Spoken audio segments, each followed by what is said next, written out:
The nursery bed finally thawed out after a cold night. Time now for the harvest.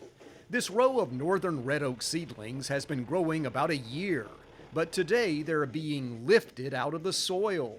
This tractor slicing a sort of horizontal knife under the surface so the trees can be collected.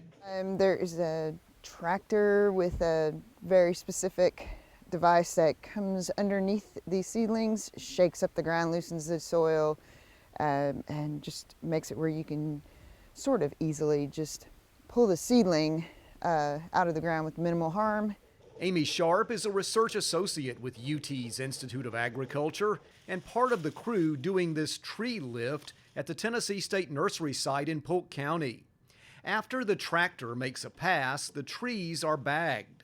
Some of the seedlings were taken back to greenhouses on the UT Ag campus in Knoxville. The red oak has not been naturally regenerating, so this effort is to study the seedlings and transplant some of them to other sites for further experimentation.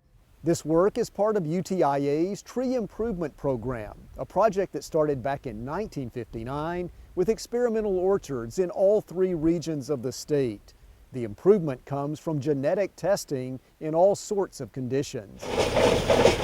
Scott Slarbaum has led the Tree Improvement Program more than 35 years, part of UTIA Forestry, Wildlife, and Fisheries.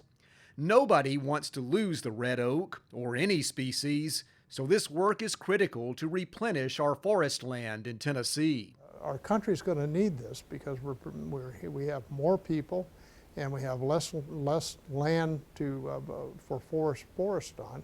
So we're going to have more productive forests in the future. While this is part of UTIA, growing a forest is different from other forms of agriculture, namely in the time and patience needed to produce a crop. Because when you create a seed orchard, it's not something that you create in a year or two and then you're done with in the next 3 or 4 years.